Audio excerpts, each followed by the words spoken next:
And it is for that I propose to make this appeal. Let us leave aside slogans. Let us leave aside words which frighten people. Let us even make concession to the prejudices of our opponents. Bring them in so that they may willingly join with us on marching upon that road, which, as I said, if we walk long enough, must necessarily lead us to unity.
मित्रहो, नमस्कार.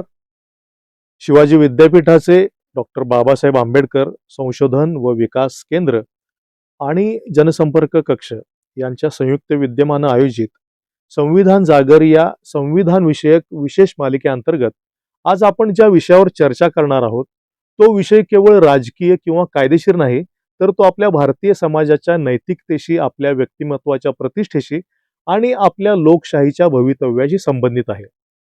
भारतीय संविधान आणि नागरिकांचे स्थान या विषयावर आज आपण सविस्तर चर्चा करणार आहोत. संविधान ही केवळ कायद्यांची किंवा संस्थांची रचना नसते. संविधान म्हणजे एका समाजाची नैतिक दिशा, न्यायाची संकल्पना आणि भविष्यासंबंधीची सामूहिक प्रतिज्ञा असते. भारताचे संविधान हे अशाच एका व्यापक दृष्टिकोनातून निर्माण झालेला दस्तऐवज आहे. स्वातंत्र्य प्राप्तीनंतर भारत या नवस्वतंत्र देशात झालेली अपूर्व घटना म्हणजे भारतीय राज्यघटनेची निर्मिती होय. अनेक प्रांत, 550हून अधिक संस्थानं, शेकडो भाषा, हजारो जाती, अनेक भेद अशा अतिशय विभिन्न आणि विपरीत परिस्थितीत ब्रिटिशांच्या अखत्यारीखालील प्रदेश म्हणून ब्रिटिश इंडिया मानल्या गेलेल्या या खंडप्राय देशाला खऱ्या अर्थानं एक देश म्हणून एका सूत्रात जर कोणी बांधला असेल तर ते भारतीय राज्यघटनेनंच होय.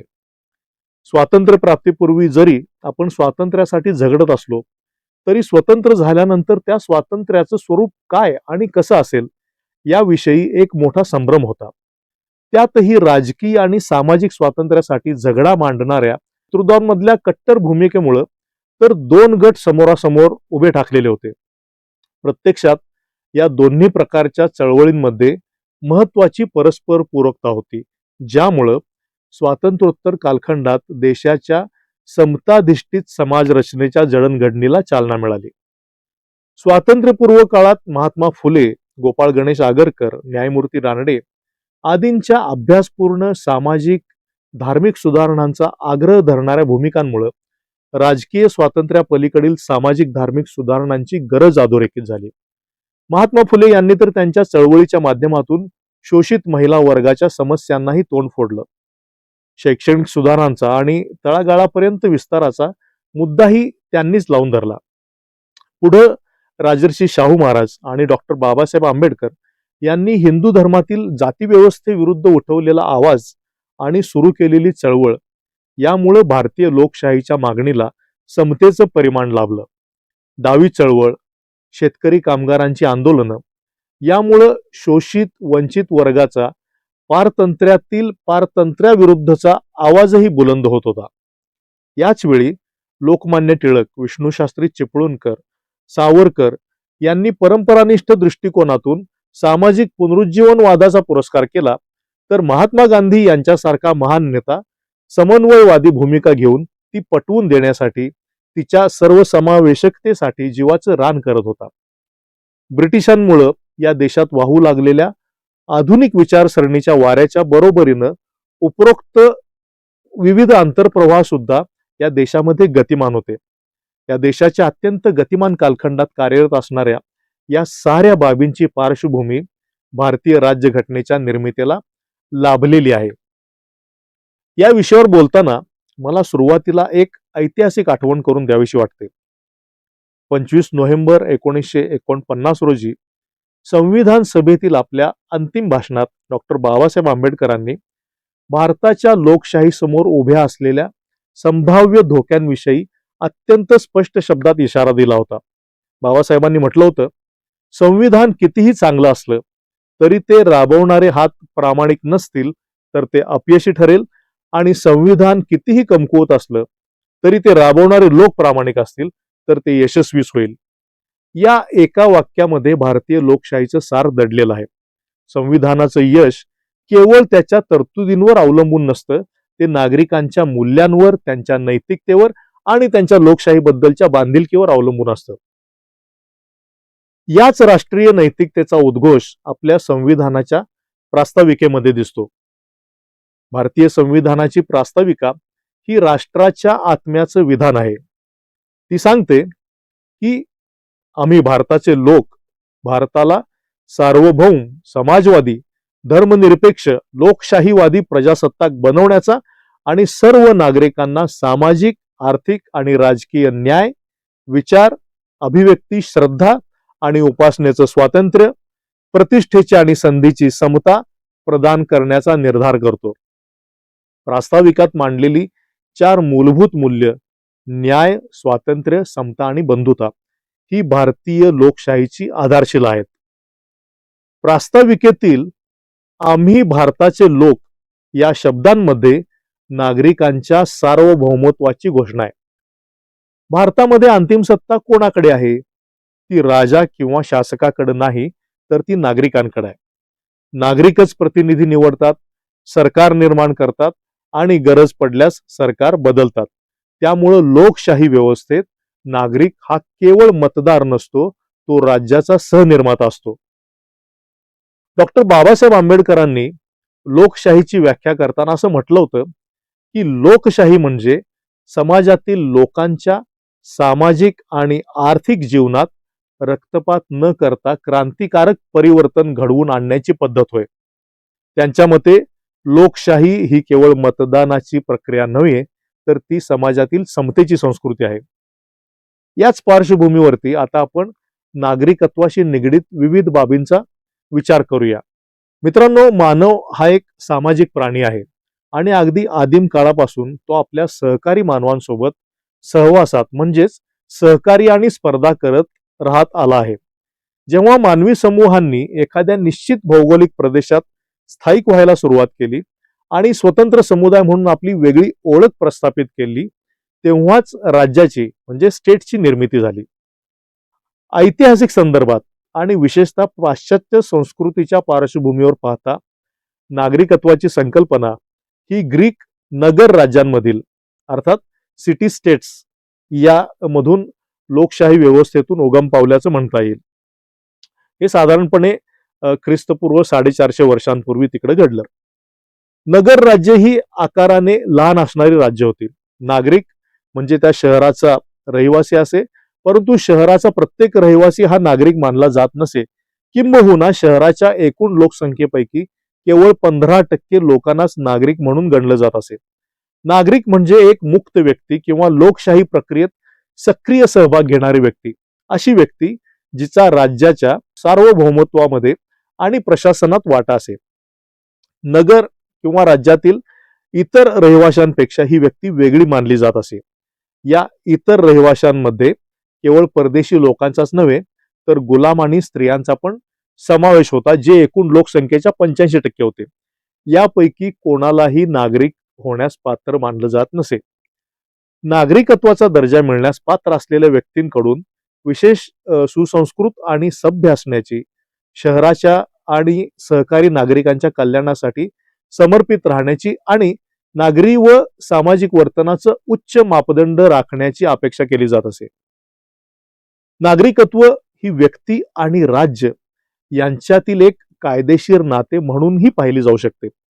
या नात्याअंतर्गत व्यक्ती राज्याशी आपली निष्ठा व्यक्त करते आणि राज्य त्या व्यक्तीला आपलं संरक्षण प्रदान करते. हे नातं राष्ट्रीय कायद्याद्वारे नियंत्रित केलं जातं आणि आंतरराष्ट्रीय कायद्याद्वारे त्याला मान्यता दिली जाते. यामध्ये राज्याचं रक्षण करण्यासाठी नागरिकांना वापरलेले नागरी आणि राजकीय अधिकार, नागरिकांना राज्याप्रती पार पाडलेली कर्तव्य, राज्याप्रती नागरिकांची निष्ठा या बाबींचा समावेश होतो. नागरिकांचे प्रामुख्याने 2 प्रकार असू शकतात: जन्माने नागरिक झालेले आणि दुसरे म्हणजे नैसर्गिकरण प्रक्रियेद्वारे नागरिकत्व प्राप्त केलेले. काही वेळा नागरिक किंवा नागरिकत्व या शब्दांसाठी पर्यायी म्हणून इतर संज्ञांचा सुद्धा वापर केला जातो.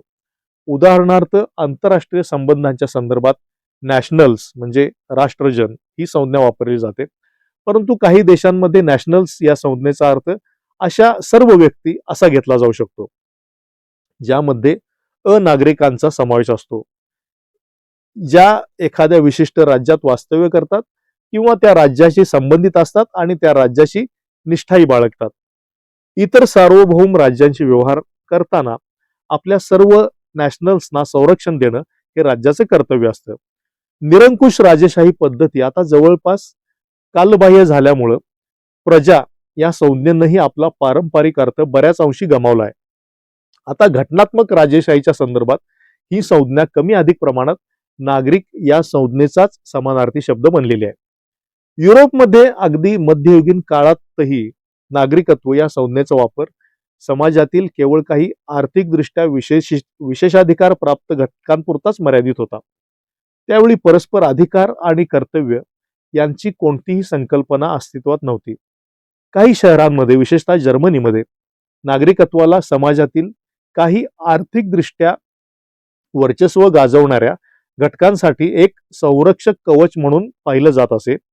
हे कवच त्यांना सरंजामशाही प्रभूंच्या, ज्यांना आपण फ्युडल ओव्हरलॉर्ड्स म्हणतो, विविध दाव्यांपासून आणि मागण्यांपासून संरक्षण देत असे. व्यापारी आपल्या नागरिक या दर्जाचा वापर व्यापारी व्यवहारांमध्ये प्रभाव पाडण्याचं आणि संरक्षण मिळवण्याचं एक साधन म्हणून करत असत.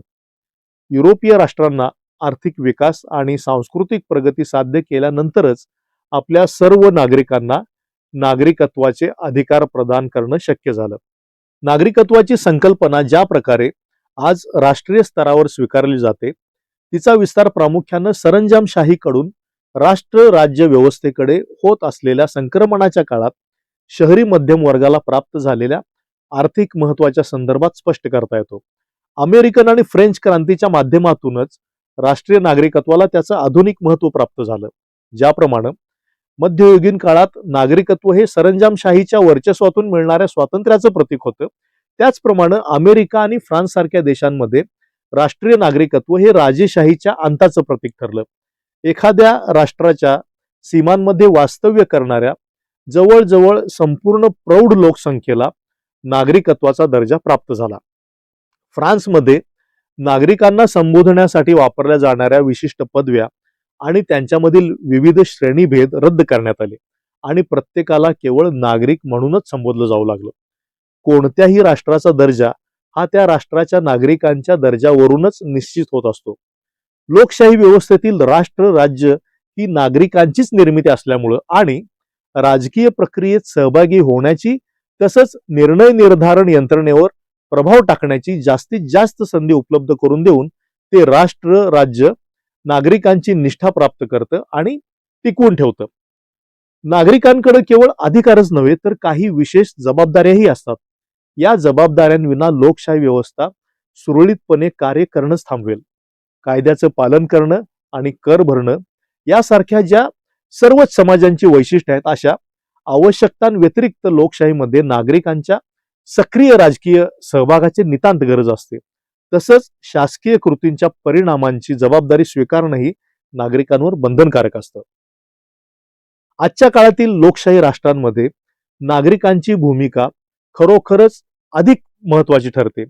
यामागचं साधं कारण असं की आधुनिक राष्ट्र राज्यांमध्ये लोकसंख्येचा प्रचंड विस्तार आणि कायदे व प्रशासन यांची वाढलेली गुंतागुंत यामुळे प्राचीन काळी ज्याप्रमाणे नागरिक एखाद्या सामायिक ठिकाणी एकत्र जमून स्वतःवरती शासन करण्यासाठी कायदे नियम विनियम तयार करत असत, तसं करणं आता त्यांना शक्य राहिलेलं नाही. याच कारणामुळे प्रतिनिधी आधारित अशा संसदीय आणि अध्यक्षीय लोकशाही पद्धतींचा विकास झालेला आहे. या दोन्ही पद्धतींमध्ये नागरिक आपल्या ठराविक कालावधीनंतर निवडल्या जाणाऱ्या प्रतिनिधींच्या माध्यमातून आणि त्या प्रतिनिधींवर सतत आणि जागरूक देखरेख ठेवून स्वतःवरच शासन करतात.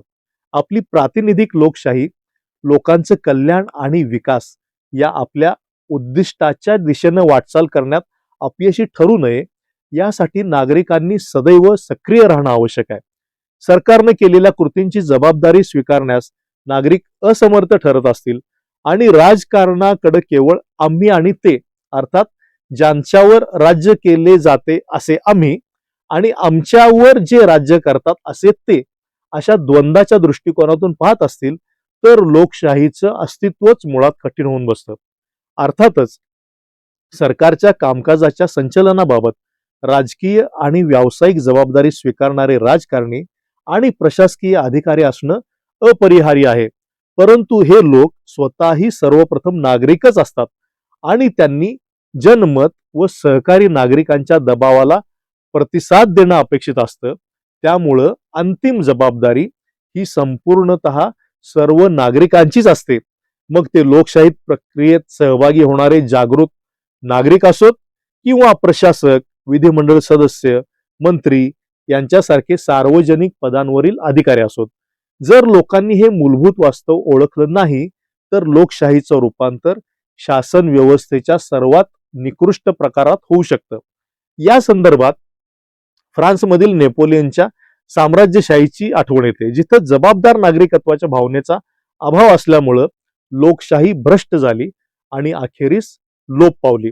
तसंच दुसऱ्या महायुद्धानंतरच्या काळात लोकशाही म्हणून सुरुवात केलेल्या परंतु विविध स्तरांवरती जागृत आणि जबाबदार नागरिकत्वाचा अभाव असल्यामुळे लवकरच अपयशी ठरून कोसळलेल्या तिसऱ्या जगातील म्हणजे थर्ड वर्ल्ड कंट्रीज अर्थात विकसनशील अशा अनेक देशांचा अनुभव सुद्धा लक्षात घेणं आवश्यक आहे. नागरिकत्वाची सर्वात महत्वाची जबाबदारी हीच आहे की आपण सरकारच्या कामकाजाची जबाबदारी स्वीकारली पाहिजे. राजकारणात सहभागी होणं टाळणाऱ्या किंवा जबाबदाऱ्या स्वीकारण्यास नकार देणाऱ्या केवळ आत्मसंतुष्ट राहणाऱ्या नागरिकांमुळे लोकशाही अर्थहीन ठरते. नागरिकत्व म्हणजे सामायिक मूल्य. त्यांचा संबंध मानवी संबंधाशी आहे. ते म्हणजे इतर लोकांसोबत एकत्र राहणं. जेव्हा आपण नागरिकत्वाच्या मूल्यांबद्दल बोलतो तेव्हा आपला अर्थ वर्तणुकीच्या नियमांचा असतो.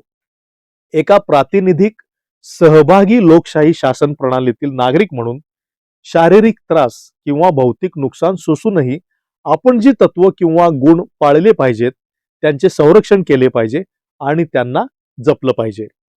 नागरिकत्वाचे नियम आणि मूल्ये यात काहीही निरपेक्ष नसतं. त्यांची व्याप्ती आणि अंमलबजावणी समाजानुसार बदलते. नागरिकत्वाचे हक्क आणि कर्तव्य यांचा प्रत्यक्ष वापर हा त्या समाजातील सामाजिक सांस्कृतिक परिस्थिती आणि राजकीय आर्थिक स्थिती यांच्याशी निगडीत असतो. अगदी एकाच समाजातही विविध सामाजिक स्तरांनुसार याविषयीच्या दृष्टिकोनात तफावत असू शकते. नागरिकत्वाचे हक्क आणि कर्तव्य ही केवळ वैयक्तिक नागरिकांचीच नसून ते विविध गटांचे किंवा एकूणच समस्त नागरिक समुदायाचेही असतात. ज्या समाजात नागरिक आपल्या हक्कांचं आणि मूल्यांचं रक्षण आणि संवर्धन करण्यासाठी त्याग करण्याबाबत तत्पर नसतात किंवा जिथं ते या गोष्टींकडे केवळ स्वतःच्या हिताच्या आणि हक्कांच्याच संदर्भात पाहतात, अशा समाजात नागरिकत्वाच्या मूल्यांना काहीच अर्थ उरत नाही. व्यापक अर्थानं सांगायचं तर नागरिकत्वाची मूल्य म्हणजे लोकशाही शासन व्यवस्थेत नागरिकाच्या राजकीय वर्तनाचा अविभाज्य भाग असलेली काही अपरिहार्य किंवा इष्टतत्व किंवा गुणविशेष होत. नागरिकत्वाची मूल्य ही शासन व्यवस्थेतील नागरिकाच्या भूमिकेच्या संदर्भातच समजून घेतली जाणं आवश्यक आहे. यामध्ये नागरिकांचं इतर नागरिकांप्रती व्यापक, समाजाप्रती आणि राज्याप्रती असलेले सर्व हक्क, जबाबदाऱ्या आणि कर्तव्य यांचा समावेश होतो. एखाद्या देशाचं संविधान राजकीय व्यवस्थेची मूलभूत रचना निश्चित करतं, ज्या अंतर्गत तेथील लोकांवरती शासन केलं जातं.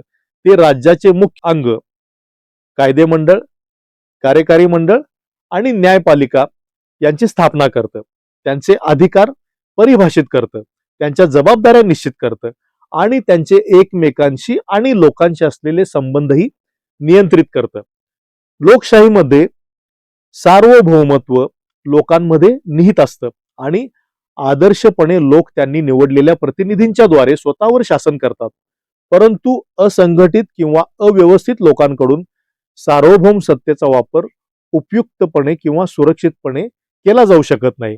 लोकांना त्यांचे सार्वभौम अधिकार व्यक्त करण्यासाठी आणि वापरण्यासाठी एका संस्थेची, एखाद्या साधनाची आवश्यकता असते. लोकांकडून त्यांच्या सार्वभौमत्वाचा सर्वात पहिला आणि सर्वात मूलभूत उपयोग म्हणजे स्वतःसाठी एक संविधान तयार करणं, जे असं मूलभूत नियम स्पष्ट करतं ज्या अंतर्गत काही अधिकार राज्याच्या विविध अंगांना हस्तांतरित केले जातात आणि त्यांच्याद्वारे वापरले जातात. लोकशाही संविधानाच्या योजनेनुसार लोक त्यांचे प्रतिनिधी निवडण्यासाठी नियतकालिक निवडणुकांमध्ये मतदान करताना त्यांच्या सार्वभौम सत्तेचा सातत्यानं वापर करतात असं मानलं जातं. संघराज्यीय शासन प्रणालीमध्ये संविधान इतर गोष्टींबरोबरच एकीकडे संघ किंवा केंद्र स्तरावरील राज्याच्या अंगांमध्ये आणि दुसरीकडे राज्य किंवा घटक राज्यांच्या स्तरावरील अंगांमध्ये अधिकारांचं सीमांकन, मर्यादा निश्चिती आणि वितरण करते. एखाद्या देशाच्या संविधानाला त्याचा पायाभूत कायदा असंही म्हटलं जाऊ शकतं, जो तेथील शासन प्रणालीची मूलतत्व निश्चित करतो आणि ज्याच्या कसोटीवर राज्याचे इतर सर्व कायदे आणि कार्यकारी कृती त्यांची वैधता आणि कायदेशीरपणा तपासल्या जातात. प्रत्येक संविधान हे त्याच्या संस्थापक जनकांची दूरदृष्टी आणि मूल्य दर्शवतं आणि ते लोकांच्या सामाजिक, राजकीय आणि आर्थिक नीतिमत्ता, श्रद्धा आणि आकांक्षांच्यावर आधारित असतं. तसंच जेव्हा संविधानाकडे सामाजिक अभियांत्रिकी किंवा सामाजिक क्रांतीचं साधन म्हणून पाहिलं जातं, तेव्हा त्यात अंतर्भूत असलेली मूल्य ही वारसा हक्कानं मिळालेल्या सामाजिक मूल्यांपेक्षा वेगळे असू शकतात. संविधानाचा उद्देश अशा योग्य संस्थांची स्थापना करणं हा असतो, ज्या संस्थापक पित्यांच्या मनात सर्वोच्च स्थानी असलेल्या मूल्यांची पूर्तता करू शकतील. संविधानातील प्रत्येक तरतूद एक विशिष्ट ध्येय साध्य करण्याच्या दिशेनं निर्देशित असते. जॉन डी त्यांच्या मूल्यांकन सिद्धांतामध्ये असं प्रतिपादन करतात की वैयक्तिक किंवा संस्थात्मक मानवी वर्तनाला जाणीवपूर्वक दिशा देण्याच्या बाबतीत साध्य करायच्या ध्येयांच्या मूल्याच्या किंवा योग्यतेच्या अंदाजांनी आपण प्रभावित होतो, किंबहुना नियंत्रितच होतो. आपलं संविधान जे भारताच्या जनतेनं स्वतःसाठी तयार केलं आणि स्वतःला अर्पण केलं असं जगातलं पहिलं संविधान आहे. संविधान सभेनं हे संविधान 26 नोव्हेंबर 1949 रोजी स्वीकारलं. त्याची संपूर्ण अंमलबजावणी 26 जानेवारी 1950 पासून सुरू झाली. तथापि नागरिकत्वाशी संबंधित असलेल्या संविधानाच्या भाग 2 मधील कलम 5 ते 9 ही मात्र 26 नोव्हेंबर 1949 पासूनच, म्हणजे ज्या दिवशी संविधान सभेनं संविधान स्वीकारलं त्याच दिवसापासून लागू करण्यात आली. आपल्या संविधानानुसार आपण म्हणजे भारताचे नागरिक संसद आणि राज्यांच्या विधिमंडळांचे सदस्य निवडून देतो. लोकसभा आणि राज्यांच्या विधानसभांचे सदस्य हे सार्वत्रिक प्रौढ मताधिकार पद्धतीनुसार जनतेद्वारे थेट निवडले जातात. 18 वर्ष किंवा त्यापेक्षा अधिक वय असलेले सर्व प्रौढ नागरिक मिळून मतदारसंघ तयार होतो आणि त्यांना मतदानाचा अधिकार प्राप्त असतो. ते आपल्या पसंतीचे प्रतिनिधी निवडू शकतात. हे प्रतिनिधी पुढे जाऊन अनुक्रमे लोकसभा आणि राज्यांच्या विधानसभांना जबाबदार असलेली केंद्र सरकार आणि राज्य सरकार स्थापन करतात. आपल्या संविधानामध्ये मूलभूत अधिकार, राज्य धोरणाची मार्गदर्शक तत्व आणि नागरिकांची मूलभूत कर्तव्य या संदर्भातल्या प्रकरणांचा समावेश आहे. याच बाबींमुळे भारतीय नागरिकत्वाला विशेष महत्त्व प्राप्त होतं. उदाहरणार्थ, जर संविधानानं कोणत्याही मूलभूत अधिकारांची हमी दिली नसती तर आपल्या नागरिकत्वाला काहीच अर्थ उरला नसता. तसंच जोपर्यंत संपूर्ण समाजाच्या हिताची काळजी घेतली जात नाही आणि नागरिक आपल्या नागरिकत्वाच्या जबाबदाऱ्यांविषयी जागरूक राहून आपली कर्तव्य पार पाडत नाहीत, तोपर्यंत वैयक्तिक नागरिकांच्या अधिकारांचं रक्षण करणंही अशक्य बनलं असतं. राष्ट्र निर्मितीसाठी आणि सहभागी लोकशाही शासन व्यवस्था प्रस्थापित करण्यासाठी जागरूक नागरिक असलेला एक नागरी समाज विकसित करणं ही एक अत्यावश्यक पुरवठ आहे. 73वी आणि 74वी घटना दुरुस्ती अंमलात आल्यानंतर अशी अपेक्षा होती की सत्तेचे अधिकार तळागाळातील सामान्य नागरिकांपर्यंत पोहोचवण्यासाठी आणि त्या अधिकार प्रत्यक्ष त्यांच्याच हाती सोपवून त्यांचा वापर करण्यासाठी प्रयत्न केले जातील. यामागचा उद्देश असा होता की नागरिकांना शासन प्रक्रियेत सक्रिय सहभागी करून घ्यावं आणि आपल्याच शासन व्यवस्थेचं रूपांतर एका खऱ्या अर्थानं सहभागी लोकशाहीमध्ये करावं, जिथं नागरिकत्वाची मूल्य अत्यंत आदरानं पाहिली जातील आणि सर्व नागरिकांच्या आचार विचारांमधून ती पूर्णपणे सामावली जातील. सर्वोच्च न्यायालयाच्या शब्दात सांगायचं झाल्यास, सुप्रशासनाची खात्री करण्यासाठी भारताच्या संविधानानं राज्याच्या विविध अंगांकडे अर्थात संस्थांकडे स्वतंत्र अधिकार सोपवले आहेत. त्याचवेळी भारताच्या सर्व नागरिकांना सामाजिक, आर्थिक आणि राजकीय न्याय, विचार, अभिव्यक्ती, श्रद्धा, निष्ठा आणि उपासना यांचं स्वातंत्र्य, दर्जा आणि संधीची समानता, तसेच व्यक्तीची प्रतिष्ठा आणि राष्ट्राची एकता आणि अखंडता सुनिश्चित करणारी बंधुता त्यांच्यामध्ये वृद्धिंगत करण्याची संयुक्त जबाबदारी ही या सर्व अंगांवरती सोपवलेली आहे. या संयुक्त प्रयत्नांच्या मध्ये राज्याच्या सर्व अंगांमधील सहकार्य, परस्पर सहानुभूती आणि सामंजस्य यांचा समावेश होतो. संविधानाची अशी अपेक्षा आहे की या अंगांमध्ये परस्पर विश्वास असावा आणि संशयाला कोणतीही जागा नसावी. राज्याच्या कोणत्याही एका अंगाच्या मनात दुसऱ्या कोणत्याही अंगाविषयी अविश्वास किंवा संशयाची भावना निर्माण झाल्यास त्याचं पर्यवसान एका मोठ्या राष्ट्रीय संकटात होणं अटळ आहे, असं सुप्रीम कोर्टानं आपल्या एका या संदर्भातल्या न्यायदानामध्ये म्हटलेलं आहे. आपण अर्थात भारताचे नागरिक या मूल्यांप्रती कटिबद्ध असावं आणि लोकशाहीचा हा भारतीय प्रयोग यशस्वी करावा अशी आपल्या सर्वांकडून अपेक्षा आहे. संविधान सभेत पंडित जवाहरलाल नेहरू यांनी आपल्याला असा इशारा दिलेला होता की केवळ कायदे आणि संविधान यांच्यामुळेच एखादा देश महान बनत नाही, तर तेथील लोकांचा अर्थातच नागरिकांचा उत्साह, ऊर्जा आणि त्यांचे अविरत प्रयत्नच त्या देशाला एक महान राष्ट्र बनवतात.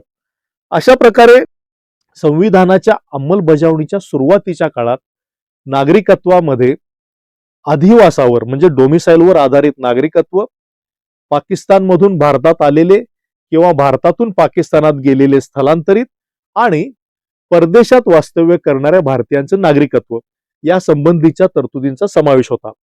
युरोपमध्ये घडलेल्या घटनांच्या अगदी विपरीत आणि भारतासाठी काहीशी अद्वितीय अशी ही बाब होती की स्वतंत्र राष्ट्राच्या निर्मितीच्या सुरुवातीलाच मालमत्ता, शिक्षण, धर्म इत्यादी कोणत्याही निकषांवर कोणताही भेदभाव न करता सर्वांना एकाच वेळी नागरिकत्व प्रदान करण्यात आलं.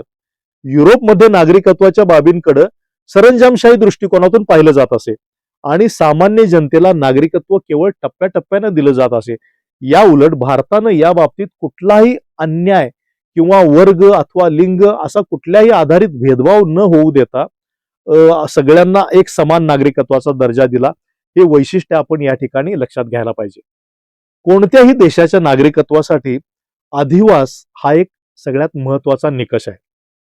भारतीय संविधानामध्ये या संज्ञेची स्पष्ट व्याख्या केलेली नसली तरी अधिवास या शब्दाचा साधारणपणे अर्थ असा होतो की एखाद्या व्यक्तीचं असं वास्तव्य जिथं तिला कायमस्वरूपी राहण्याची इच्छा असते.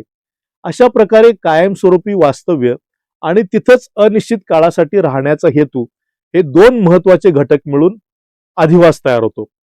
संविधानाच्या अनुच्छेद 5 मध्ये अशी तरतूद आहे की संविधानाच्या अंमलबजावणीच्या सुरुवातीच्या वेळी जर एखाद्या व्यक्तीचा अधिवास भारताच्या प्रदेशात असेल किंवा तिचा अथवा तिच्या आई वडिलांपैकी कोणाचाही जन्म भारतात झाला असेल किंवा संविधानाच्या अंमलबजावणीच्या सुरुवातीच्या आधीच्या किमान 5 वर्षांच्या कालावधीत ती व्यक्ती भारताच्या प्रदेशात साधारणपणे वास्तव्याला असेल तर ती व्यक्ती भारताच्या नागरिकत्वासाठी पात्र ठरते.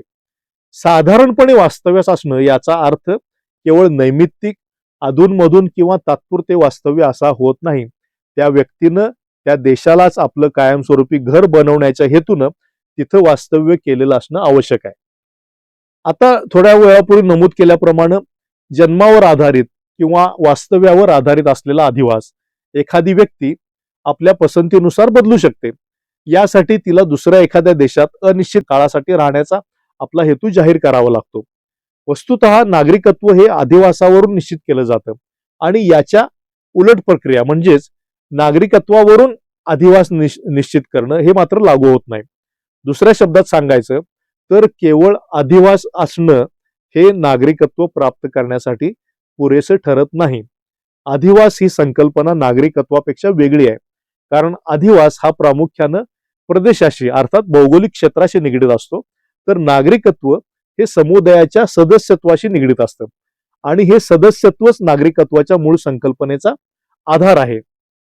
भारतीय संविधान दुहेरी नागरिकत्वाला मान्यता देत नाही. भारतामध्ये केवळ एकच नागरिकत्व अस्तित्वात आहे, जे संपूर्ण भारताच्या प्रदेशातील अधिवासाशी संबंधित असतं, केवळ भारताच्या एखाद्या विशिष्ट भागाशी नाही. अमेरिकेप्रमाणे इथं राज्याचं असं कोणतंही स्वतंत्र नागरिकत्व अस्तित्वात नाही. त्यामुळे भारताचा एखादा नागरिक हा भारतीय संघ राज्याचा भाग असलेल्या अमुक एका राज्यात अधिवासित आहे असं म्हणणं योग्य ठरत नाही. त्या व्यक्तीचा जो काही अधिवास असतो तो केवळ एकच अधिवास असतो आणि तो म्हणजे भारताच्या प्रदेशातील अधिवास. अनुच्छेद 6 हे संविधानाच्या अंमलबजावणीपूर्वी पाकिस्तानमधून आलेल्या स्थलितांच्या नागरिकत्वाच्या अधिकारांची तरतूद करतं. हे अनुच्छेद अशा स्थलांतरितांमध्ये दोन प्रकारचे भेद करतं. ते म्हणजे ज्या स्थलांतरितांनी 19 जुलै 1948 पूर्वी म्हणजे ज्या दिवशी स्थलांतरासाठी परवाना पद्धती सुरू करण्यात आली त्यापूर्वी भारतात प्रवेश केला आणि ज्यांनी त्या तारखेनंतर प्रवेश केला.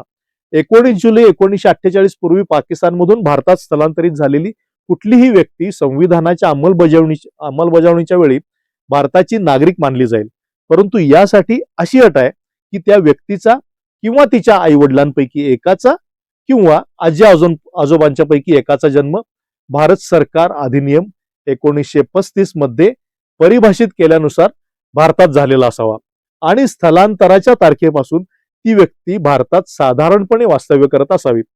19 जुलै 1948 नंतर स्थलांतरित होणाऱ्या व्यक्तीच्या बाबतीत भारत सरकारनं या उद्देशासाठी नियुक्त केलेल्या अधिकाऱ्याच्या द्वारे तिची भारताची नागरिक म्हणून नोंदणी होणं आवश्यक होतं. तथापि या दुसऱ्या प्रकारच्या बाबतीत कोणत्याही व्यक्तीची नोंदणी तोपर्यंत केली जाणार नाही जोपर्यंत तिनं आपल्या अर्जाच्या तारखेच्या लगतपूर्वीच्या किमान 6 महिन्यांच्या कालावधीत भारतात वास्तव्य केलेलं नसेल. अनुच्छेद 7 हे अशा व्यक्तींच्या नागरिकत्वाच्या अधिकारांबाबत विशेष तरतुदी करतं ज्या 1 मार्च 1947 नंतर पाकिस्तानला स्थलांतरित झाल्या होत्या, परंतु त्यानंतर त्या भारतात परतल्या.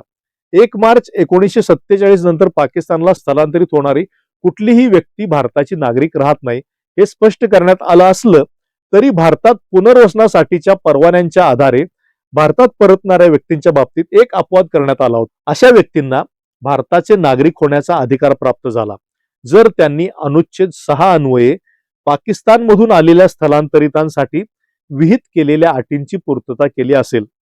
अशा प्रकरणांमध्येही स्थलांतरितांचं भारतात येणं हे केवळ अल्प किंवा मर्यादित कालावधीसाठी नसावं अथवा व्यवसाय किंवा इतर कुठल्याही उद्देशानं तात्पुरत्या स्वरूपाचं नसावं हे आवश्यक होतं. या अनुच्छेदात ज्या स्थलांतराचा उल्लेख केला आहे त्याचा अर्थ संविधानाच्या अंमलबजावणीपूर्वी झालेले स्थलांतर असा होतो हे लक्षात घ्यायला पाहिजे. त्यानंतरच्या कालावधीशी संबंधित प्रकरणं नागरिकत्व कायदा 1955 अन्वये नियंत्रित केली जातील. तसंच स्थलांतरित होणं याची व्याख्या अशी करण्यात आली आहे की भारतातून पाकिस्तानात कायमस्वरूपी किंवा तात्पुरत्या स्वरूपात स्वेच्छेनं जाणं होय. अनेक भारतीय वंशाचे व्यक्ती परदेशात वास्तव्य करत असतात किंवा रोजगारानिमित्त अथवा इतर कारणास्तव तिथं स्थलांतरित होत असतात. भारताच्या घटनाकारांनी एवढा दूरदृष्टिकोन बाळगलेला होता की अशा व्यक्तींच्या भारतातील नागरिकत्वाच्या हक्कांचं संरक्षण करण्यासाठी त्यांनी संविधानातच तरतुदी करून ठेवल्या. त्यानुसार अनुच्छेद 8 हे अशी तरतूद करतं की जी व्यक्ती किंवा जिचे आई वडील किंवा आजी आजोबा यापैकी कुणीही भारत सरकार अधिनियम 1935 मध्ये परिभाषित केल्यानुसार भारतात जन्मले होते आणि जी व्यक्ती भारताबाहेरील कोणत्याही देशात साधारणपणे वास्तव्य करत होती अशा व्यक्तीनं संविधानाचा प्रारंभ होण्यापूर्वी किंवा त्यानंतर त्या देशातील भारताच्या राजनैतिक किंवा वाणिज्य दूताकडे विहित नमुन्यात अर्ज करून स्वतःची भारतीय नागरिक म्हणून नोंदणी करून घेतली असल्यास तिला भारताची नागरिक मानलं जाईल.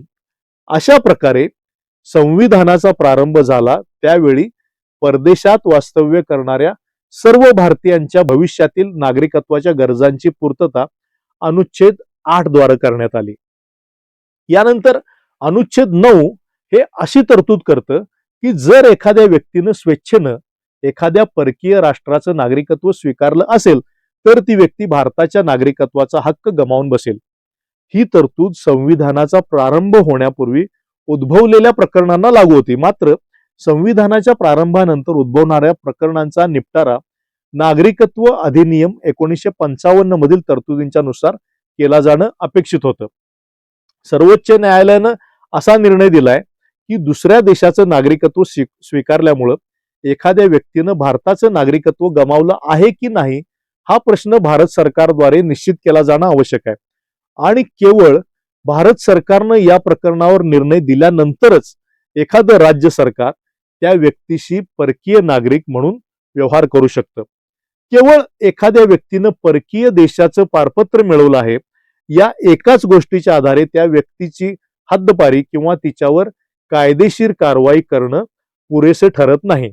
संविधानामधलं अनुच्छेद 10 असं नमूद करतं की अनुच्छेद 5 ते 10 यामधील कोणत्याही तरतुदीनुसार जी व्यक्ती भारताची नागरिक आहे किंवा भारताची नागरिक असल्याचं मानलं जातं ती व्यक्ती भारताची नागरिक म्हणून कायम राहील. मात्र हे संसदेनं केलेल्या कोणत्याही कायद्याच्या तरतुदींच्या अधीन असेल. दुसऱ्या शब्दात सांगायचं तर याचा अर्थ असा होतो की संसदेनं केलेल्या स्पष्ट कायद्याशिवाय कोणत्याही नागरिकाकडून त्याचे नागरिकत्वाचे हक्क हिरावून घेतले जाऊ शकत नाहीत. अनुच्छेद 5 ते 10 मध्ये वापरलेल्या प्रत्येक व्यक्ती अर्थात एव्हरी पर्सन या संज्ञेचा अर्थ असा लावला गेलाय की यामध्ये अशा व्यक्तींचाही समावेश होतो ज्या खटल्याच्या अधीन म्हणून तुरुंगात असू शकतात किंवा ज्या कारावासाची शिक्षा भोगत असू शकतात. अनुच्छेद 33 अन्वये संसदेला असलेल्या अधिकारांच्या अधीन राहून सशस्त्र दलांमधील सदस्यांचाही यामध्ये समावेश होतो. काही काळापर्यंत महामंडळ किंवा निगम म्हणजे कॉर्पोरेशन्स हे देखील कायदेशीर व्यक्ती लिगल पर्सन म्हणून या कक्षेत येतात की नाही याबद्दल तीव्र मतभेद होते. तथापि नागरिकत्व कायद्यानं हे स्पष्ट केलं की निगम हे नागरिक नाहीत. सर्वोच्च न्यायालयानं असं पण नमूद केलं की निगम हे अनुच्छेद 19 अन्वये मिळणाऱ्या हक्कांवर दावा करू शकत नाहीत कारण हे हक्क केवळ नागरिकांसाठीच आहेत. आता आपण नागरिकत्वाशी निगडीत अशा अत्यंत महत्वाच्या 1955च्या कायद्याची थोडक्यात माहिती घेऊया. अनुच्छेद 11 हे संसदेला भारताचे नागरिकत्व संपादन करणं आणि ते समाप्त करणं तसंच त्याच्याशी संबंधित इतर सर्व बाबींविषयी कायदे करण्याचे अमर्याद अधिकार प्रदान करतं. 7व्या अनुसूची अंतर्गत असलेल्या संघसूचीमधील 17व्या क्रमांकाच्या नोंदीमध्ये नागरिकत्व, नैसर्गिकीकरण आणि परकीय नागरिक यांचा उल्लेख करण्यात आलाय. त्यानुसार संसदेनं नागरिकत्व कायदा 1955 संमत केला, ज्याच्यामध्ये नागरिकत्व संपादन करण्याबाबत आणि ते समाप्त करण्याबाबत तरतुदी करण्यात आलेल्या आहेत. संविधानाच्या अंमलबजावणीनंतर नागरिकत्वाच्या हक्कांशी संबंधित सर्व बाबींचं निवारण हे या कायद्यातल्या तरतुदींच्या नुसारच केलं जातं. थोडक्यात सांगायचं तर नागरिकत्व कायदा 1955 मध्ये खालील काही तरतुदी करण्यात आलेल्या आहेत. त्या अशा: 26 जानेवारी 1950 नंतर भारतात जन्मलेली कोणतीही व्यक्ती राजदूत आणि शत्रू देशातील परकीय नागरिक यांच्या मुलांच्या सारखे काही अपवाद वगळता जन्मानेच भारताची नागरिक मानली जाईल. 26 जानेवारी 1950 नंतर भारताबाहेर जन्मलेली कोणतीही व्यक्ती काही विशिष्ट अटींच्या अधीन राहून भारताची नागरिक ठरेल जर तिच्या जन्माच्या वेळी तिचे वडील भारतीय नागरिक असतील. पुढं काही विशिष्ट शर्तींच्या नुसार ठराविक वर्गातील व्यक्ती विहित पद्धतीनुसार नोंदणी करून भारतीय नागरिकत्व प्राप्त करू शकतील. परदेशी नागरिक काही विशिष्ट अटींवर नैसर्गिकीकरणासाठी अर्ज करून भारतीय नागरिकत्व प्राप्त करू शकतील. जर एखादा प्रदेश भारताचा भाग बनला तर भारत सरकार आदेशाद्वारे अशा व्यक्ती निश्चित करू शकेल ज्या त्या प्रदेशाच्या भारतामध्ये विलिनीकरणामुळे भारताच्या नागरिक बनतील. काही विशिष्ट कारणांवरून नागरिकत्व हे संपुष्टात येणं, त्याग करणं किंवा हिरावून घेतलं जाणं यापैकी कुठल्याही मार्गाने गमावलं जाऊ शकेल. राष्ट्रकुल देशाचा नागरिक असलेल्या व्यक्तीला भारतात राष्ट्रकुल नागरिक म्हणून दर्जा प्राप्त असेल. भारत सरकार परस्पर सहकार्याच्या तत्वावर आधारित योग्य त्या तरतुदी करू शकेल.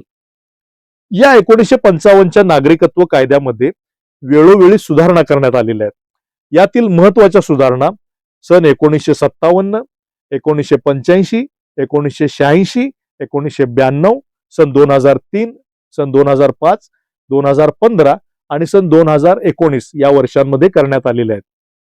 बांगलादेश, श्रीलंका आणि काही आफ्रिकन देशातून मोठ्या प्रमाणावर आणि बेकायदेशीरपणे भारतात झालेल्या लोकांच्या लोंढ्यांमुळे निर्माण झालेली परिस्थिती हाताळण्यासाठी 1986 ची सुधारणा ही आवश्यक ठरली. भारतात गुप्तपणे प्रवेश करणाऱ्या लोकांच्या या बाबीची सरकारनं अत्यंत गांभीर्यानं दखल घेतली. या सुधारणेमुळे भारतीय नागरिकत्व प्राप्त करण्याची प्रक्रिया अधिक कडक करण्यात आली. ढोबळ मानानं सांगायचं तर मूळ कायद्याच्या सुधारित कलम 3 मध्ये अशी तरतूद करण्यात आली की जन्मानं नागरिकत्व अशाच व्यक्तीला मिळू शकेल जिच्या जन्माच्या वेळी तिचे आई किंवा वडील यापैकी कोणीतरी एक भारतीय नागरिक असेल. नोंदणीद्वारे नागरिकत्व केवळ अशाच व्यक्तीला मिळवता येईल जी भारतात साधारणपणे वास्तव्याला आहे आणि जिनं नोंदणीसाठी अर्ज करण्यापूर्वी सलग 5 वर्ष भारतात वास्तव्य केलेलं आहे. राष्ट्रकुल देशाव्यतिरिक्त इतर देशाचा नागरिक किमान 10 वर्ष भारतात वास्तव्य केल्यानंतरच नैसर्गिकीकरण प्रमाणपत्रासाठी अर्ज करू शकत असे. मूळ कायद्याच्या कलम 4(1) मध्ये अशी तरतूद होती की 26 जानेवारी 1950 रोजी किंवा त्यानंतर भारताबाहेर जन्मलेली व्यक्ती वंश परंपरेनं भारतीय नागरिक मानली जाईल जर तिच्या जन्माच्या वेळी तिचे वडील भारतीय नागरिक असतील. आणि मग स्त्रियांवरील भेदभाव दूर करण्याच्या उद्देशानं नागरिकत्व सुधारणा कायदा 1992 मध्ये अशी तरतूद करण्यात आली की भारताबाहेर जन्मलेली व्यक्ती वंश परंपरे भारतीय नागरिक ठरेल जर तिच्या जन्माच्या वेळी तिचे आई किंवा वडील यापैकी कोणीही एक भारतीय नागरिक असेल. 2003च्या सुधारणेनुसार पासपोर्ट किंवा इतर वैध कागदपत्रांशिवाय भारतात प्रवेश करणाऱ्या अथवा परवानगी दिलेल्या कालावधीपेक्षा जास्त काळ भारतात वास्तव्य करणाऱ्या परदेशी नागरिकांना बेकायदेशीर स्थलांतरित म्हणून मानलं जाण्याची तरतूद करण्यात आली.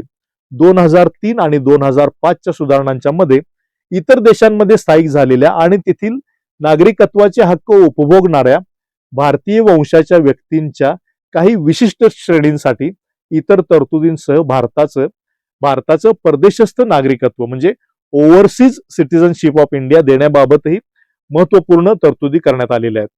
भारतीय वंशाची कुठलीही व्यक्ती काही विशिष्ट अटींच्या अधीन राहून भारताची परदेशस्थ नागरिक म्हणून नोंदणीकृत होऊ शकते. तसंच तिला मालमत्ता धारण करणं, व्हिसाशिवाय कितीही वेळा भारतात प्रवास करणं, व्यवसायात गुंतवणूक करणं यासारखे काही नागरिकत्वाचे हक्कही प्रदान केले जातात. तथापि परदेशस्थ नागरिकांना निवडणुकांमध्ये मतदान करण्याचा किंवा राज्याच्या उच्च पदांसाठी ही अर्थातच निवडून येणारी पद आहेत ज्याच्यामध्ये उमेदवार म्हणून उभं राहण्याचा अधिकार नसतो. तसंच त्यांना न्यायाधीश म्हणून किंवा सार्वजनिक सेवांमध्ये सुद्धा नियुक्त केलं जाऊ शकत नाही किंवा सार्वजनिक नियुक्त्यांच्या बाबतीत समान संधीचा दावाही त्यांना करता येत नाही. सर्वात महत्वपूर्ण बाब म्हणजे या सुधारणांमधील एका तरतुदीनुसार भारतीय नागरिकांची राष्ट्रीय नोंदवही म्हणजे नॅशनल रजिस्टर ज्याला म्हणतो की ती अद्ययावत करून ठेवणं अनिवार्य करण्यात आलंय.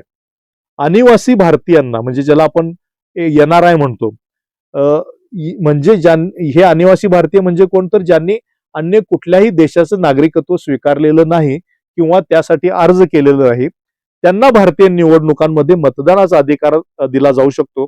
मात्र त्यासाठी त्यांनी मतदान केंद्रावर प्रत्यक्ष उपस्थित राहून मतदान करणं हे आवश्यक आहे. नागरिकत्व सुधारणा कायदा 2015 मध्ये जन्मानं, वंश परंपरेनं, नोंदणीनं, नैसर्गिकीकरणानं आणि प्रदेशाच्या विलिनीकरणानं नागरिकत्वाची तरतूद आहे. या व्यतिरिक्त यात विशिष्ट परिस्थितीत नागरिकत्वाचा त्याग आणि समाप्तीची तरतूद सुद्धा आहे. यात भारताच्या परदेशस्थ नागरिकांची नोंदणी आणि त्यांच्या हक्कांविषयीच्या तरतुदी देखील समाविष्ट करण्यात आलेल्या आहेत. आणि अगदी अलीकडेच जी दुरुस्ती केलेली आहे तो म्हणजे राष्ट्रीय नागरिकत्व दुरुस्ती विधेयक 2019. यानुसार अफगाणिस्तान, पाकिस्तान आणि बांगलादेशातून दिनांक 31 डिसेंबर 2014 पूर्वी भारतात आलेल्या हिंदू, शीख, जैन, बौद्ध, ख्रिश्चन आणि पारसी या 6 समुदायातल्या लोकांना नागरिकत्व घेता येण्याची तरतूद करण्यात आली. हे विधेयक देशातील सर्व राज्य आणि केंद्रशासित प्रदेशांसाठी लागू करण्यात आलेलं आहे. या विधेयकाच्या अंतर्गत येणारे लाभार्थी देशाच्या कुठल्याही राज्यात राहू शकतात. आता संविधानातील आणि कायद्यातील नागरिकत्वाच्या तरतुदींच्या संदर्भात आपण हे लक्षात ठेवणं महत्वाचं आहे की एकसंघ भारतीय राष्ट्र आणि एकजूट बंधुभाव निर्माण करण्याच्या उद्देशाशी सुसंगत राहूनच संविधानाच्या निर्मात्यांनी संपूर्ण संघ राज्याच्या प्रदेशात एकच भारतीय नागरिकत्व आणि त्यासोबतचे अधिकार, लाभ आणि कर्तव्य प्रदान करण्याचा निर्णय घेतला. संपूर्ण देशभरात त्यांना कोणत्याही भेदभावाशिवाय समान अधिकार आणि कर्तव्यही प्राप्त आहेत. आता या संविधानाच्या अंतर्गत आपल्या नागरिकत्वाची एकूण मूल्य काय आहेत हे आपण थोडक्यात बघूया. जेव्हा भारताला परकीय सत्तेपासून स्वातंत्र्य मिळालं तेव्हा येथील जनताच देशाची सार्वभौम मालक बनली. आपल्या सार्वभौम अधिकारांचा वापर करून स्वतःला संविधान करणारे हे आम्ही भारताचे लोकच होतो.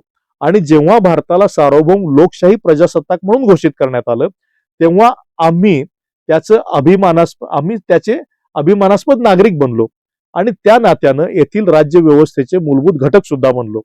आमच्यासाठी कायदे करण्यासाठी आणि आमच्यावर राज्य करण्यासाठी आम्ही आमच्या प्रतिनिधींना निवडून दिलं. ज्यांनी मतदान करून निवड केली तेही आम्ही नागरिकच होतो आणि ज्यांची निवड झाली तेही आम्ही नागरिकच होतो. न्यायमूर्ती BL हंसारिया यांनी त्यांच्या right to life and liberty under the constitution या ग्रंथात असं नमूद केलेलं आहे की स्वतंत्र भारताच्या जनतेला आता ही खात्री वाटू लागली होती की दडपशाहीचे दिवस आता संपले आहेत. त्यांचे जीवन आणि स्वातंत्र्य यापुढे राज्यकर्त्यांच्या लहरींवर अवलंबून राहणार नाही आणि यापुढे त्यांच्यावर राज्य करणारे त्यांचेच सहकारी नागरिक किंवा सहनागरिक हे कोणत्याही परिस्थितीत आणि कितीही काटेकोरपणे वागले तरीही त्यांचा जीव घेण्याचा किंवा त्यांचे स्वातंत्र्य हिरावून घेण्याचा अधिकार केवळ आणि केवळ कायद्यानं घालून दिलेल्या प्रक्रियेनुसारच वापरू शकतील असं हंसारिया यांनी म्हटलेलं आहे. पृथ्वीवरील सर्वात प्राचीन संस्कृतींपैकी एक आणि स्वतःची नीतिमत्ता आणि मूल्यप्रणाली असलेली एक अत्यंत विकसित संस्कृती यांचे वारसदार म्हणून, तसंच एका अद्वितीय स्वातंत्र्य लढ्याच्या पार्श्वभूमीवर स्वतंत्र भारताचे नागरिक म्हणून ज्या मूलभूत मूल्यांसाठी कार्य करू इच्छित होतो त्यापैकी काही मूल्य आमच्या संविधानात अंतर्भूत करण्याचा प्रयत्न करण्यात आलेला आहे. त्यामुळे भारताचं संविधान हे केवळ एक राजकीय किंवा कायदेशीर दस्तावेज नाही, जे राज्याच्या कायदेमंडळ, कार्यकारी मंडळ आणि न्यायमंडळ या अंगांचं स्वरूप, शासन प्रणाली, रचना आणि कार्य तसंच त्यांच्यातील परस्पर संबंध स्पष्ट करतं. तर ते भारताच्या नागरिकांसाठी आणि त्यांच्या वतीनं अपेक्षित असलेल्या सर्व नागरिकत्व मूल्यांची एक सनद सुद्धा आहे. संविधान ही लोकांची निर्मिती असल्यामुळं संविधानाची प्रास्ताविका आणि मूलभूत हक्क, मार्गदर्शक तत्व आणि मूलभूत कर्तव्य या भागांमध्ये अंतर्भूत असलेली मूलभूत घटनात्मक मूल्य ही त्याच्या मूल्य प्रणालीचं प्रतिनिधित्व करतात आणि त्यांच्या स्वप्नांचे, आशा आकांक्षाचे मूर्त स्वरूप आहेत. ती त्यांच्या स्वातंत्र्याची, हक्कांची आणि आदर्शांची सनद आहे. संविधानाच्या विविध भागातील तरतुदी वास्तविकता नागरिकत्वाच्या मूल्यांमधूनच उगम पावतात. ही ती तत्व आहेत जी भारताचे नागरिक म्हणून आपल्या सर्वांसाठी अत्यंत आदरानं जपली जातात आणि ज्यांच्यासाठी आणि ज्यांच्याद्वारे त्याग करणे हे योग्य मानले जाते. नागरिकत्वामुळं आपण कुठल्याही पदावर असलो तरी आपल्या सर्वांसाठी संविधानातल्या नागरिकत्वाच्या मूल्यांचं पालन करणं हे एक अनिवार्य बंधन ठरतं. आणि ही नागरिकत्वाची मूल्य केवळ नागरिक म्हणून आपल्या कायदेशीर दर्जामध्येच नव्हे, तर संविधानात अंतर्भूत असलेल्या आणि त्याच्या सर्व तरतुदींमध्ये व्यापून राहिलेल्या नागरिकत्वाच्या काही पायाभूत नियमांमध्ये किंवा मूलभूत मूल्यांमध्ये रुजलेले आहेत. नागरिकांनी नागरिकत्वाला आणि त्याच्या मूल्यांना महत्व दिलं पाहिजे. यामुळं मौल्यवान हक्क तर मिळतातच, पण कर्तव्य देखील निश्चित होतात. नागरिकत्वाची काही मूल्य स्पष्टपणे नमूद केलेली आहेत.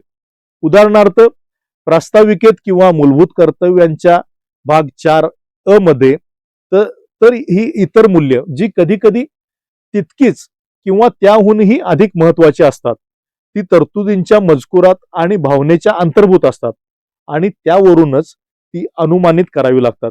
केवळ एक उदाहरण द्यायचं झाल्यास, सार्वत्रिक प्रौढ मताधिकाराची तरतूद करणाऱ्या कलम 326 मधून नागरिकांच्या भूमिका, हक्क आणि कर्तव्यांच्या संदर्भात येणारी नागरिकत्वाच्या मूल्यांची सामग्री ही सर्वात महत्वपूर्ण ठरू शकते.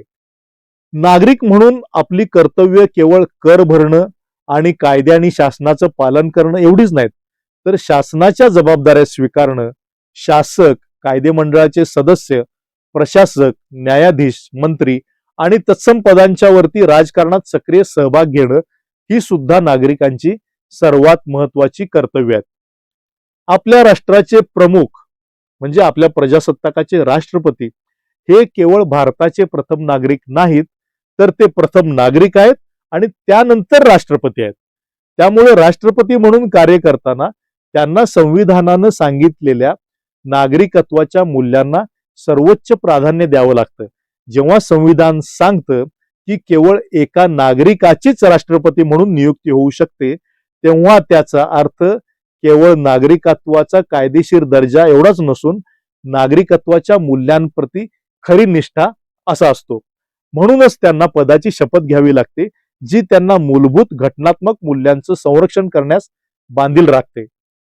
राष्ट्रपतींच्या प्रमाणेच इतर बहुतेक उच्चपदस्थ अधिकारी, लोकप्रतिनिधी इत्यादींना संविधानाप्रती आणि राष्ट्राच्या सार्वभौमत्व, एकता आणि अखंडतेप्रती खरी निष्ठा आणि एकनिष्ठता बाळगण्याची, ज्याला नागरिक शपथ म्हणता येईल, ती घ्यावी लागते.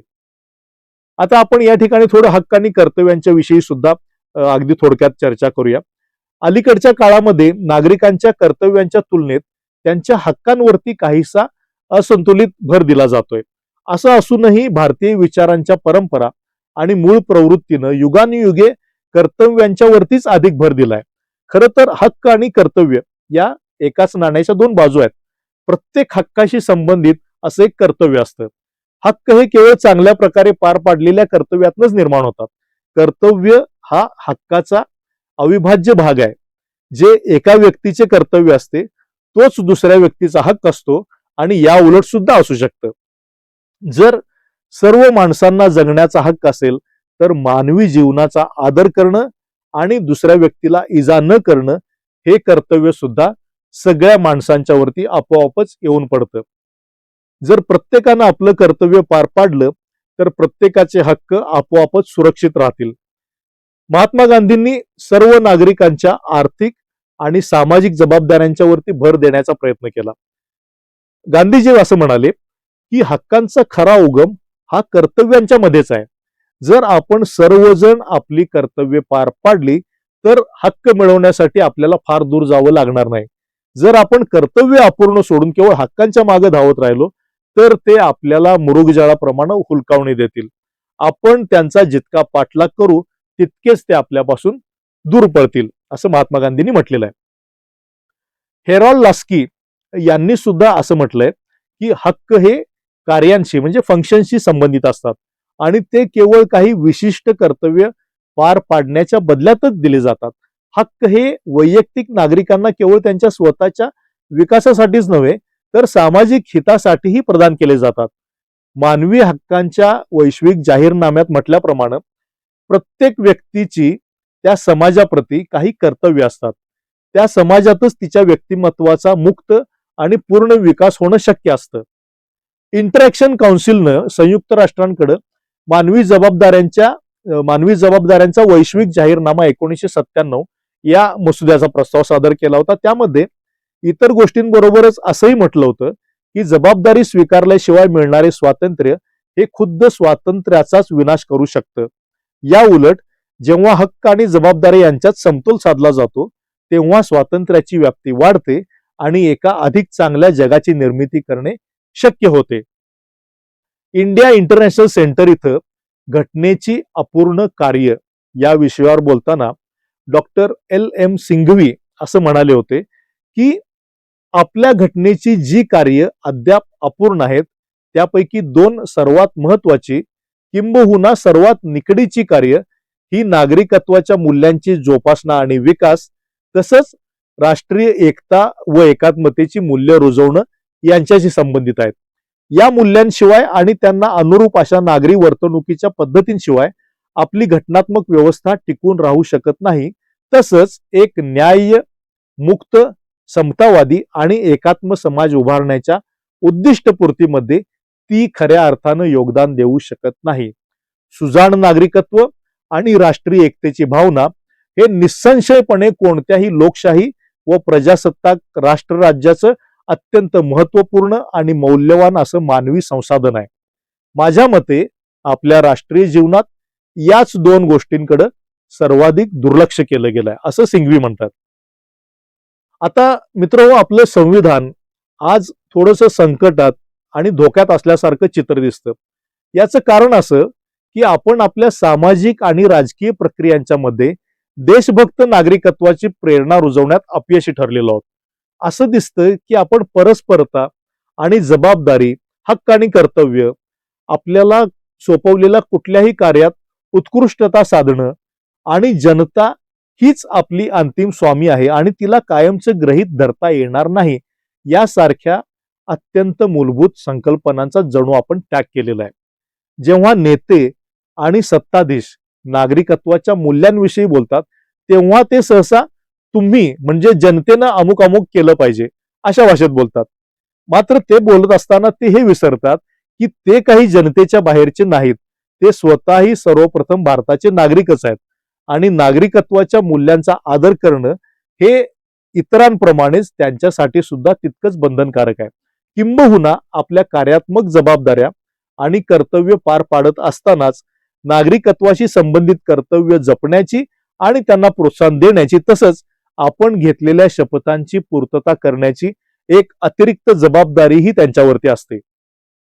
यामध्ये आयडियल म्हणजे आदर्श परिस्थिती अशी असेल की जर सरकारचे उच्च पदस्थ अधिकारी आणि सर्वसाधारण नेतृत्व यांनी नागरिकांना त्यांच्या कर्तव्यांच्या विषयी उपदेश करण्याचं थांबवून आपली सगळी शक्ती आणि लक्ष नागरिकांच्या हक्कांचं रक्षण करण्यावर केंद्रित केलं आणि दुसरीकडे नागरिकांनी केवळ आपल्या हक्कांच्या पूर्ततेची सतत मागणी करण्याऐवजी स्वतःच्या जबाबदाऱ्या आणि कर्तव्य पार पाडण्यावर अधिक भर दिला तरच एक योग्य समतोल आणि सुसंवाद साधला जाऊ शकेल. आता थोडस भविष्याचा वेध घेण्याचा आपण प्रयत्न करू. मित्रांनो, आपली राज्यघटना अंमलात येऊन आता एक 7 दशकं उलटलेली आहेत. अनेक आशा आणि आकांक्षा बाळगून आपण या प्रवासाची सुरुवात अत्यंत चांगल्या प्रकारे केली होती. प्रज्ञा आणि दूरदृष्टीनं संपन्न असलेल्या महान नेत्यांची एक मांदियाळीच आपल्याला या काळामध्ये लाभलेली होती. सुरुवातीच्या वर्षात आणि त्यानंतरच्या गेल्या काही दशकात यामध्ये आपण बरीच मोठी कामगिरी साध्य केलेली आहे.